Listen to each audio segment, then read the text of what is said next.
Good afternoon, everybody. It's Joseph Bradley, and I'm talking about dark energies. I'm calling this series From Light to Dark, From Dark to Light. It's about speaking about my experiences in my life's journey with dark energies and light energies, and how I transformed kind of my life experiences and dabbed into the dark side of myself to become what I am today. There's a lot of people out there that experience dark energies as shadows, is what I like to call them. Let's talk a little bit about the different types that I experienced. Some of the types are like a shadow. They move like a shadow. They're see-through. They can be like a mist, but they're very much generally walk around like a person. So they look like a shadow person. There's another type that is like a force, a weight that goes on you, and like that will sink you into your bed, and literally when they move, it's your bed will rise and you will rise up from, you realize that you've been sunk in your bed quite deep. There's also so many different, like there's a lot of different types and slight variances of them, but I think they're the two main ones. There's ones that are unique. There's ones that are white, that give off white light, but they have dark hearts. And they can be very, very, very difficult to deal with if you don't know how. There's also ones that look like kids. There's ones that look like old people. There's so many different versions of them. One of the more creepier ones I came across was I was lying in bed. I was quite awake, and something choked me. Was choking me, like violently choking me, and I was not asleep. I was quite awake, and it kind of freaked me out a bit, to say the least. I ended up getting rid of it, and how I get rid of it is just with a basically simple belief in what you believe in. So you say, Jesus, please take this spirit away from me, or Jesus, surround me with your love and light or heart, or like there's so many different things, but simply you could just state, I want you to leave now, and it will leave. If you believe in that, there's so many simple statements that you can do, but it's the belief in what you're saying that's important, because if you do not believe in your statement, that's when they start realizing that you're afraid, you're fearful, and then the fear will take over and things will get much worse. So I was choked, I sent it away. I ended up having a dream that night, and there was a girl in the dream, probably 8 to 10 years old, and her head was cut off and sewn back on violently, and you could see the scarring all around her neck, and she was always standing in the shadows. And I had two friends with me in the dream, but you start to understand that guides will come to you in your dreams as friends, as your mom, as your brother, as your best friend, or your best girlfriend, or best boyfriend. You could be your husband, your wife, people, your grandmother. It doesn't. Your spirit guides can come to you that way. But it's when you feel at peace with that specific person, you know that they're light. You know they're with you.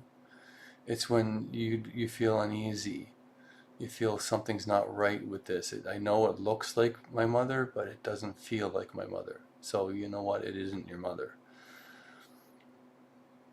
And if it feels good and it feels like it's your mother, it could be your mother, or it could be an angel, or it could be your spirit guides. They come and appear to you what makes you feel comfortable.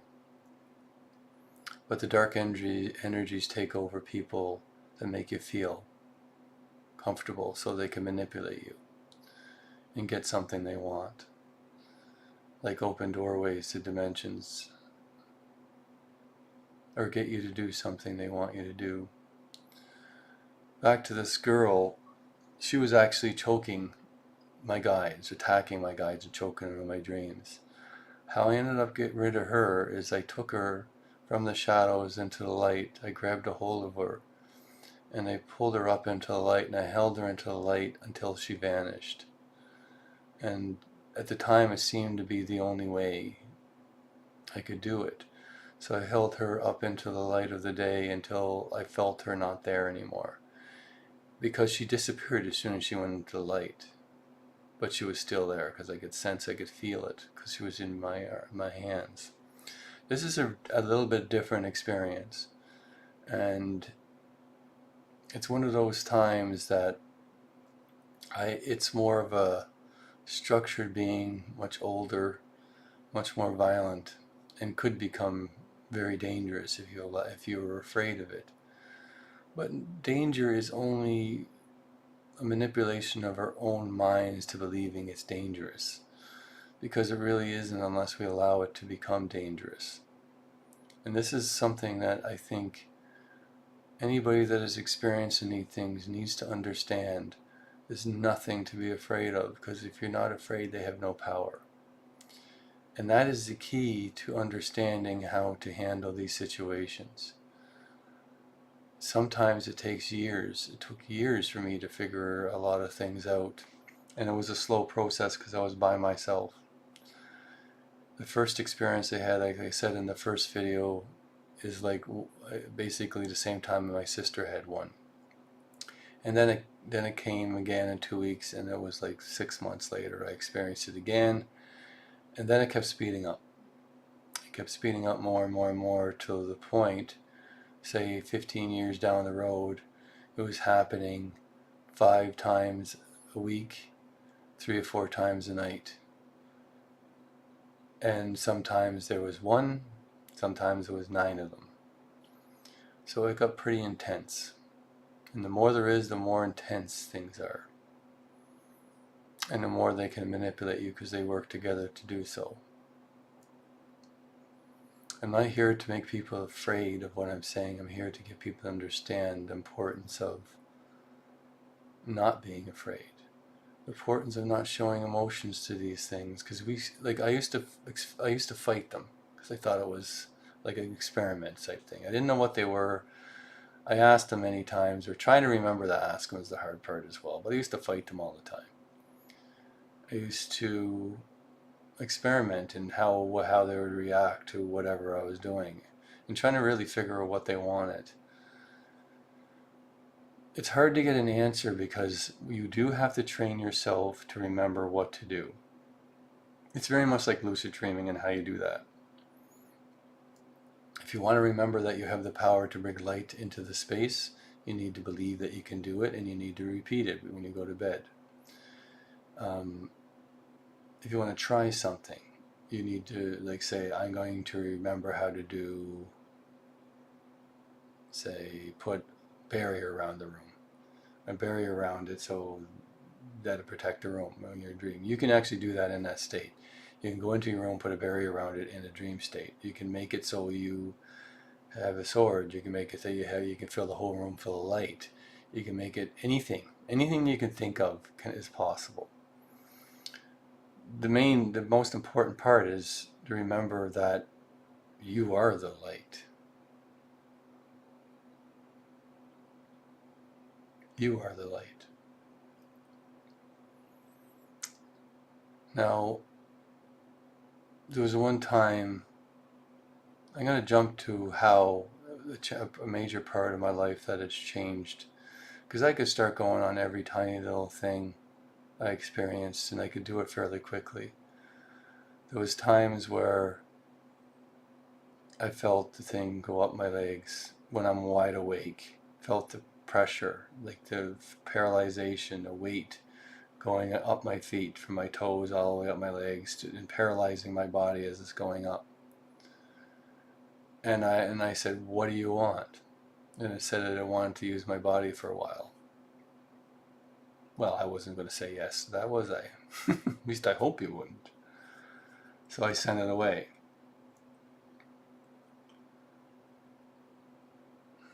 That was a pretty creepy moment. There's times I'm lying in bed and I feel something, like if, for instance, I'm in a cradle position type thing, and literally a spirit comes behind me and goes in the same position and reaches over and grabs my chest. I look, and there's times where I look over to my bed and I see a creature come up at it from under the bed and staring at me. But there's also times where spirits come to you that are good. There's times where you can be dreaming and they're using your arms and manipulating the vehicle you're driving and basically just trying to control you. And you just don't allow it to, because you got to believe you're the light, you're the control, you're the person that's in control of everything. It's very much like lucid dreaming. And the reason I'm saying that is because it's very similar. It's like astral travel. It's very close to that as well. You have the ability and the power all the time. It's when you don't believe you have the power is when things get interesting and things get difficult and things get hard and things get scary.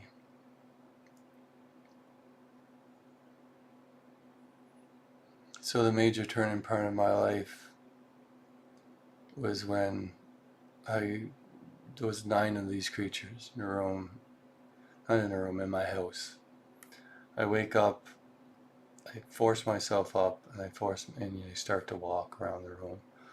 I walk from the bedroom into the kitchen, and they're everywhere. Like, they will throw things, like literally throw energy at you that blind you, that can't make you speak. So you have to, and like every step can be, there's like energy that's so loud that it forces you to force every step that you make.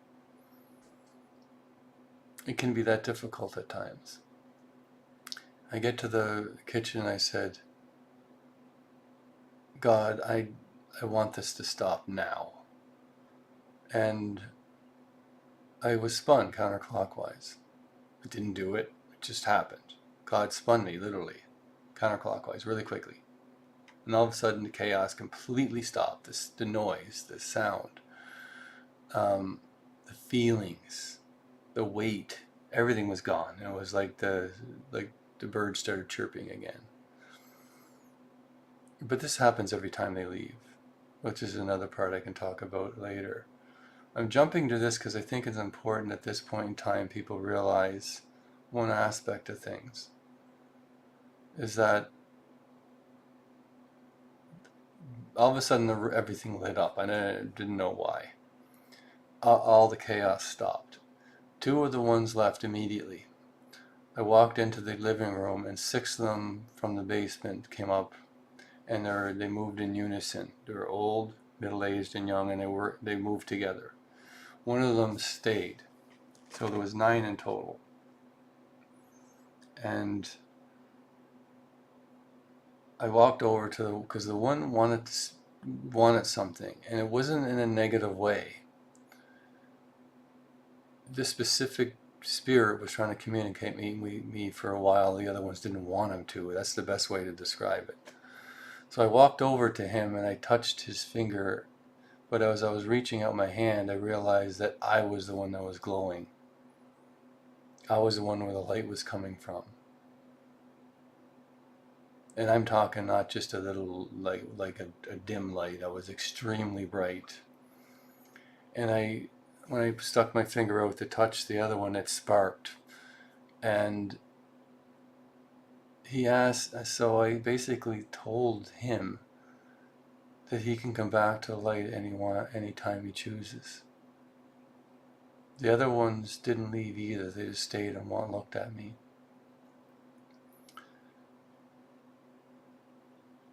That's a pretty powerful moment, because that moment on, they never came back. They only came back, one would come back, a different one would come back maybe once a year for a brief time and then leave. So I went through about 30 years of experiencing these things, and that one moment, everything changed. In a brief moment. Everything changed. So what does that mean? What does that mean to you? I'm going to leave that, and I'm going to leave it at this, and I'll start another video. Again, I'm Joseph Bradley, and my website is www.amonrosawakening.com. I'm a spiritual teacher and healer, and yeah. Thank you very much, and have a good day.